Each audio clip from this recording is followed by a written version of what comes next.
पूर्व प्रधानमंत्री और महान किसान नेता चौधरी चरण सिंह जी को उनकी 118वीं जयंती के अवसर पर किसान हितों के लिए उनके द्वारा किए गए प्रयासों के लिए उनका स्मरण करते हुए मैं प्रदेशवासियों की ओर से भारत माता के इस महान सपूत को विनम्र श्रद्धांजलि अर्पित करता हूं। मैं इस अवसर पर अभिनंदन करता हूं अपने उन सभी किसान भाइयों बहनों का जिन्होंने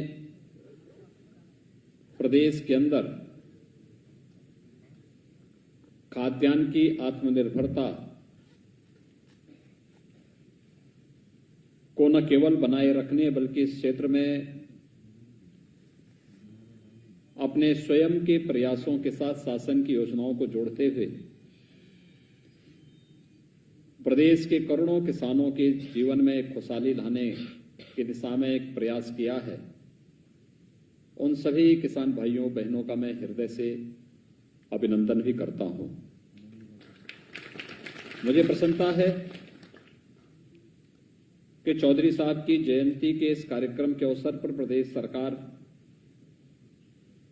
अपने प्रगतिशील किसानों का यहां पर सम्मान करती है। किसानों के हितों के लिए केंद्र और प्रदेश सरकार पूरी प्रतिबद्धता के साथ कार्य कर रही है और हमारी वो प्रतिबद्धता हर एक अवसर पर बहुत स्पष्ट रूप से दिखाई देती है। भाइयों बहनों, आप सब जानते हैं उत्तर प्रदेश देश का आबादी के हिसाब से सबसे बड़ा राज्य है। हमारे पास देश की आबादी का लगभग 16.5% की आबादी उत्तर प्रदेश के अंदर निवास करती है, लेकिन उत्तर प्रदेश के हमारे किसान भाइयों की मेहनत से, उनके परिश्रम और पुरुषार्थ से उत्तर प्रदेश देश के अंदर खाद्यान्न उपलब्ध कराने में 21 से 22% का योगदान देता है।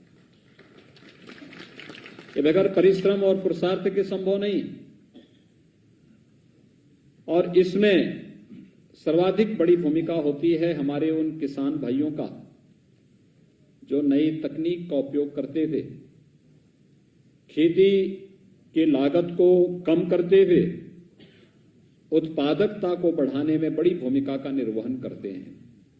मैंने देखा है एक हेक्टेयर खेती में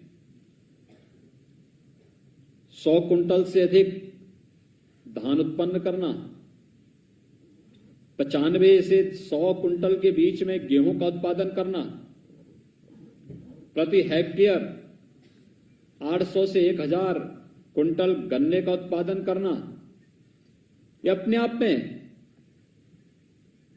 लोगों के लिए एक कौतूहल और आश्चर्य का विषय होता है। लेकिन उत्तर प्रदेश के हमारे प्रगतिशील किसानों ने प्रदेश के कृषि विश्वविद्यालयों के साथ, कृषि विज्ञान केंद्र के साथ बेहतर समन्वय के माध्यम से करके दिखाया है और इसीलिए प्रदेश सरकार ने कृषि विभाग की ओर से, मंडी समिति की ओर से और अन्य संस्थानों की ओर से किसानों के हितों के लिए अनेक प्रकार के कार्यक्रम प्रारंभ किए हैं। आज आपने देखा होगा इस कार्यक्रम के पहले हम लोगों ने चौधरी साहब की प्रतिमा पर माल्यार्पण करने के बाद प्रदेश के कुछ किसानों को ट्रैक्टर उपलब्ध कराए। आप कल्पना करिए, कभी ट्रैक्टर एक कल्पना होती थी और आज सरकार ट्रैक्टर की चाबी किसान के हाथ पे दे करके उसे तकनीक के साथ जोड़ने के एक नए आह्वान के साथ कार्य कर रही है। आज तो कृषि क्षेत्र में कितना परिवर्तन हो रहा है। मुझे याद है जब 2017 में प्रदेश के अंदर सरकार बनी, भारत सरकार प्रदेश को 20 कृषि विज्ञान केंद्र देना चाहती थी, पिछली सरकारों ने लिया ही नहीं। आज मैं कृषि मंत्री जी को और उनकी पूरी टीम को धन्यवाद देता हूं कि उन्होंने 20 के 20 कृषि विज्ञान केंद्र लिए और 20 के 20 कृषि विज्ञान केंद्र आज धरती पर किसानों को तकनीक का ज्ञान उपलब्ध कराने की एक निर्णायक भूमिका के साथ कार्य करते हुए दिखाई दे रहे हैं। कृषि विज्ञान केंद्रों को कृषि विश्वविद्यालयों के साथ जोड़ना और कृषि विश्वविद्यालयों के माध्यम से दुनिया के अंदर के अन्य उन देशों में जहां कहीं भी खेती किसानी के लिए कुछ भी नया हुआ है, कुछ भी नया अनुसंधान हुआ है, नया शोध हुआ है, उसको हम धरती पर, उत्तर प्रदेश की इस धरती पर उतारने का कार्य करेंगे। इस संकल्प के साथ आज हमारे कृषि विश्वविद्यालय कार्य कर रहे हैं। हमारे पास पहले से 4 कृषि विश्वविद्यालय हैं। अभी हाल ही में प्रधानमंत्री जी ने झांसी में एक केंद्रीय कृषि विश्वविद्यालय का उद्घाटन किया था। इससे पहले प्रदेश के अंदर बीएचयू का कृषि का जो संकाय था वह बेहतरीन तरीके से अपना योगदान दे रहा है। प्रदेश के अंदर आज के दिन पर 89 कृषि विज्ञान केंद्र अपने क्षेत्र में नई परिकल्पना के साथ, नई तकनीक के साथ किसानों की आमदनी को कई गुना बढ़ाने के संकल्प के साथ कार्य करते हुए दिखाई दे रहे हैं। और इसीलिए आपने देखा होगा कि केंद्र की सरकार पहले दिन से ही इस बात को लेकर के काम कर रही थी। जो कभी चौधरी साहब कहा करते थे कि देश की प्रगति का राज कहां से, खेतों और खलिहानों से होकर के गुजरता है। यानी भारत की प्रगति तब होगी जब इस देश का किसान प्रगतिशील होगा। भारत के अंदर समृद्धि तब आएगी जब किसान समृद्धिशाली होगा। भारत के जैसे कृषि प्रधान व्यवस्था ही भारत की अर्थव्यवस्था का आधार है। प्रधानमंत्री जी ने ही तो कहा, आत्मनिर्भरता का आधार हमारा लोकल प्रोडक्ट बनेगा, स्थानीय उत्पाद बनेगा। इसमें कृषि से जुड़ा हुआ भी है, सूक्ष्म लघु मध्यम उद्यम से भी जुड़ा हुआ है, और ये सभी हमारे गांवों में बसता है, कस्बों में बसता है। औद्योगिकीकरण का यह आधार बनता है, व्यापक रोजगार की संभावनाओं को आगे बढ़ाता है। और इसीलिए उन्होंने किसान को तकनीक के साथ जोड़ने के लिए ही मृदा परीक्षण के कार्यक्रम को प्रारंभ किया। प्रधानमंत्री फसल बीमा योजना को आगे बढ़ाया। प्रधानमंत्री कृषि सिंचाई योजना को हर खेत तक पानी पहुंचाने के कार्य को युद्ध स्तर पर आगे बढ़ाया। किसानों के जीवन में खुशहाली कैसे लाई जाए, लागत का 1.5 गुना दाम किसान को मिल सके, एमएसपी, ये प्रधानमंत्री मोदी जी की सोच का परिणाम है।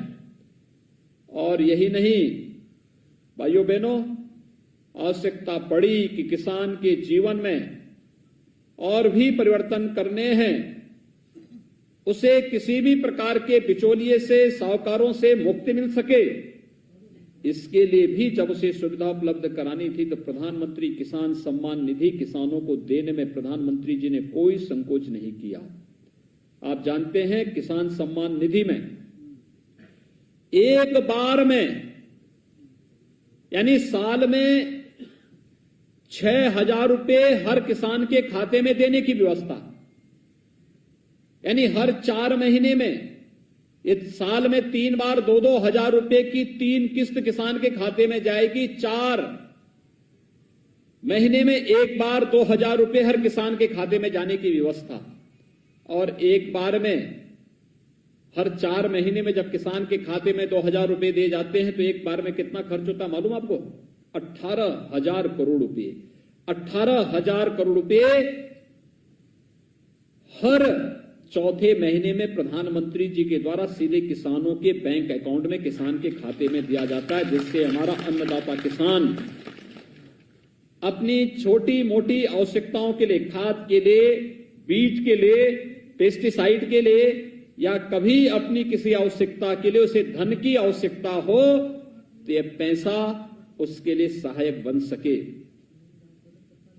यानी साल में, एक वर्ष में 54,000 करोड़ रुपए की राशि केवल प्रधानमंत्री मोदी जी की ओर से अन्नदाता किसानों के खाते में सीधे देने की व्यवस्था कोई करता है तो प्रधानमंत्री मोदी जी प्रधानमंत्री किसान सम्मान निधि के माध्यम से करते हैं।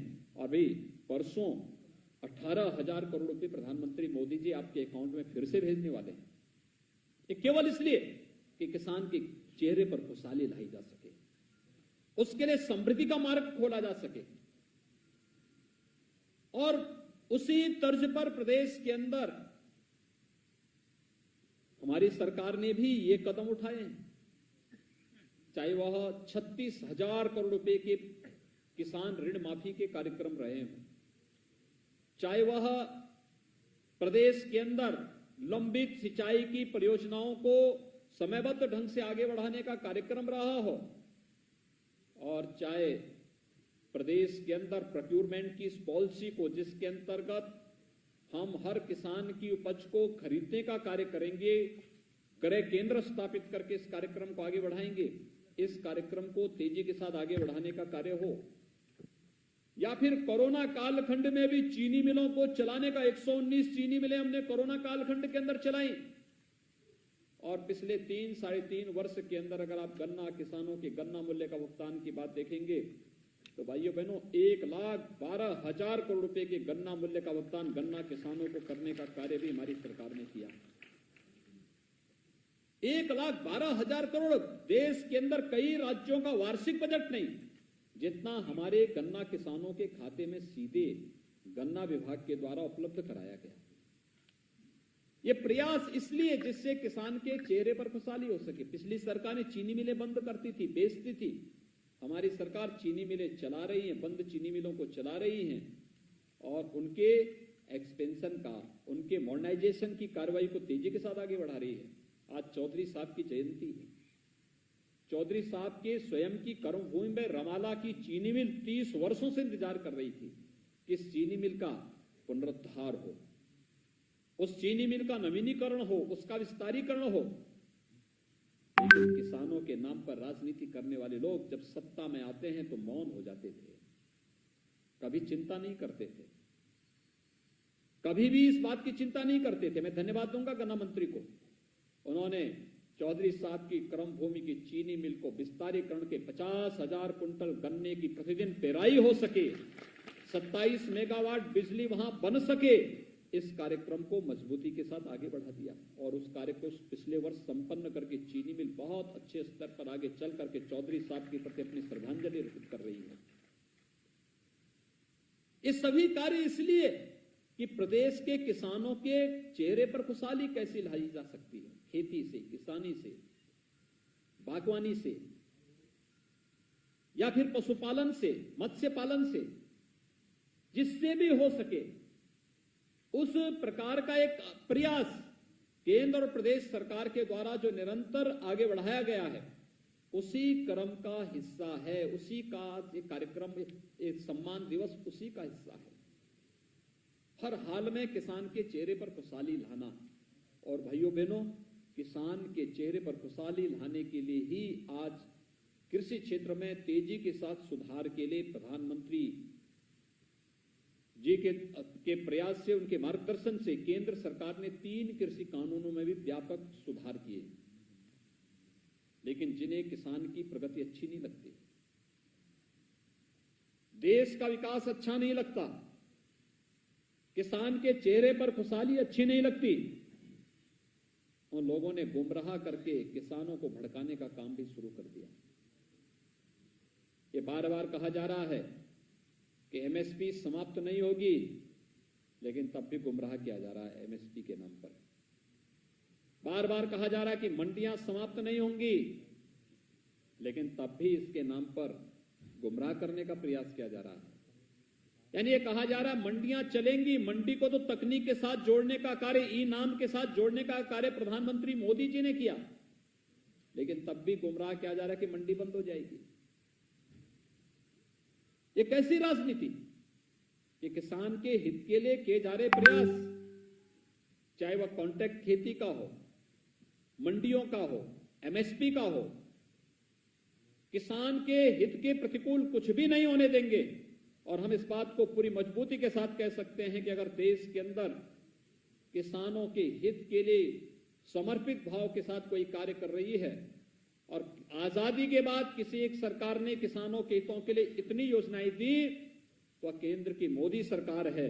और मोदी सरकार के नेतृत्व में किए जा रहे प्रयासों से किसानों के जीवन में हो रहे व्यापक परिवर्तन में बहुत सारे लोग ऐसे हैं जिन्हें ये नहीं अच्छा लगता कि किसान के चेहरे पर खुशहाली हो, और इसलिए उनके द्वारा तमाम प्रकार के दुष्प्रचार करने के प्रयास हो रहे हैं।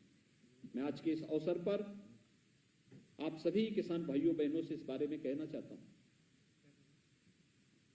एपीएमसी एक्ट के अंतर्गत ये प्रावधान दिया जा रहा है कि किसान अब केवल मंडी में ले जाने के लिए अपने उत्पाद के लिए मजबूर नहीं होगा। अगर उसे लगता है कि लखनऊ की मंडी से ज्यादा दाम उसे बाराबंकी की मंडी में मिल सकते हैं या बाराबंकी से अच्छा दाम उसे दिल्ली की मंडी में मिल सकते हैं, बिना किसी टैक्स के, बिना किसी सरचार्ज के किसान अपने उत्पाद को बाराबंकी या दिल्ली के अंदर या देश के अंदर किसी भी मंडी में ले जाकर के बेच सकता है और ज्यादा मुनाफा कमा सकता है। फसल तैयार होने के पहले ही अपनी उस फसल को बेचने का अधिकार किसान के पास होगा। लेकिन जिन्हें यह अच्छा नहीं लग रहा है कि मुनाफा किसान के खाते में जाए, वे लोग ही आज इसका विरोध करके गुमराह करने का कार्य कर रहे हैं। इसलिए सावधान होने की आवश्यकता है। मैं आज के इस अवसर पर आप सबको, जब चौधरी साहब की 118वीं जयंती के कार्यक्रम के साथ हम सब यहां पर एकत्र हैं, मैं आप सबको इस बात के लिए आश्वस्त करता हूं कि केंद्र और प्रदेश सरकार किसानों के लिए, अपने अन्नदाता किसानों के हितों के लिए पूरी प्रतिबद्धता के साथ कार्य करने के लिए पूरी तरह प्रतिबद्ध है। मुझे विश्वास है कि आप सभी किसान भाई बहनों के द्वारा जो प्रयास प्रारंभ हुआ है कृषि क्षेत्र में, यह अन्य किसानों के लिए भी एक नई प्रेरणा का स्रोत बनेगा। मैं एक बार फिर से आज प्रदेशवासियों की ओर से पूर्व प्रधानमंत्री और महान किसान नेता चौधरी चरण सिंह जी के 118वीं जयंती के अवसर पर भारत माता के उस महान सपूत को अपनी ओर से विनम्र श्रद्धांजलि अर्पित करते हुए विश्वास व्यक्त करता हूं कि हमारा किसान भाई प्रदेश की खुशहाली के लिए पूरी मजबूती के साथ कृषि क्षेत्र में व्यापक सुधार के इस अभियान के साथ जुड़ करके कार्य करेगा। आप सबके प्रति मेरी शुभकामनाएं। धन्यवाद। जय हिंद।